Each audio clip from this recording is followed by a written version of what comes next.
এই সরকারের প্রত্যেকটি জায়গায় আমরা রিপেয়ার করছি, ঠিক করছি। এই হজ ব্যবস্থাপনায় যে একটা অপব্যবস্থা ছিল সেটাকেও ঠিক করার জন্য মাননীয় প্রধানমন্ত্রী গতকালকে আমাদের সঙ্গে 2.5 ঘন্টা মিটিং করেছেন।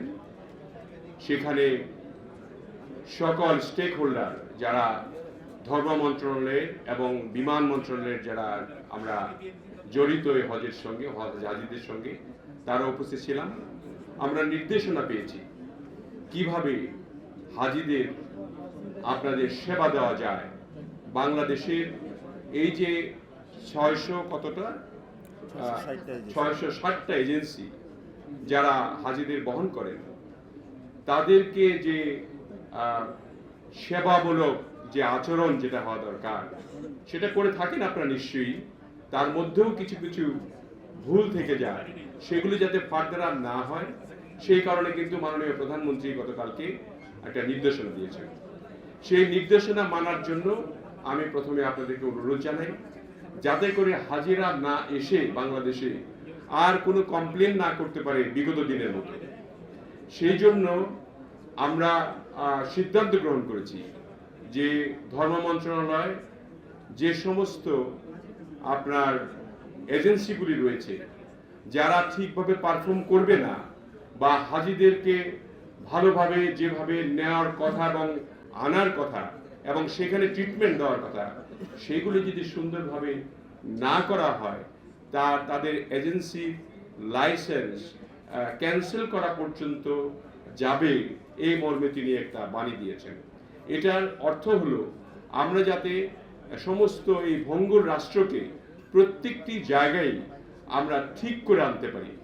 আমাদের হাজি সাহেবদের যে হজ করছেন, যে তাদেরকে সেবা দেওয়াটা কিন্তু অনেক অনেক বড় ধরনের একটা সেবা। আমরা মনে করি তাদের সেবা দিতে পারলে আমরা আল্লাহর কাছে অনেক অনেক সওয়াব অর্জন করতে পারবো।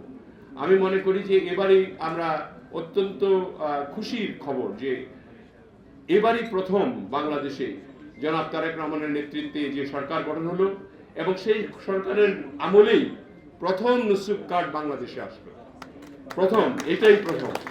এবং আমি মনে করি যে আগামী বছরে হজের যে আপনার ব্যবস্থাপনা এটা অনেক সুন্দর হবে।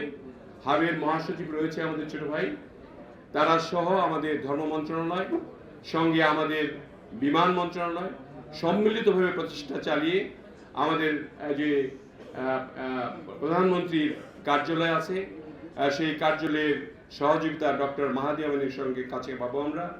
এবং এখন কিন্তু এই জিনিসগুলি এবারের যে বিষয়গুলি রয়েছে, যে শর্টফলগুলি আছে কোথায় কি, এটা দেখার জন্য কিন্তু মাননীয় প্রধানমন্ত্রী আমাদের মাননীয় সংসদ সদস্য জনাব লিঙ্কনকে আপনাদের সঙ্গে পাঠাচ্ছেন। তিনি কিন্তু শুধু এমনি যাচ্ছেন না, এবার আমি একটু সতর্ক করার জন্য বলে দিই আপনাদের, তিনি যাবেন, তিনি সেবাও দিবেন এবং দেখবেনও যে কোন এজেন্সি কি পারফর্ম করছে, কার পারফরমেন্সটা কেমন, সেই হিসাবে যাতে আগামীবারে আমরা পুরস্কারের ব্যবস্থা গ্রহণ করতে পারি, এই জন্য তিনি যাচ্ছেন।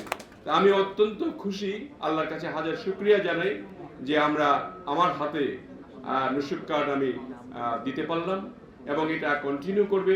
আপনারা জেনে খুশি হবেন যে বিমানেও আমরা এমনভাবে ডেস্কগুলি তৈরি করেছি এবং বিমানের প্রথম যে হজ যাত্রা হবে যে হাজিদের নিয়ে, সেখানে আমাদের মাননীয় প্রধানমন্ত্রী জনাব তারেক রহমান উদ্বোধন করবেন, আপনাদেরকে নিয়ে দোয়া করবেন এবং প্রথম 17 তারিখ দিবাগত রাত্রে অর্থাৎ 18 তারিখে আমাদের প্রথম হজ ফ্লাইটে যাবে।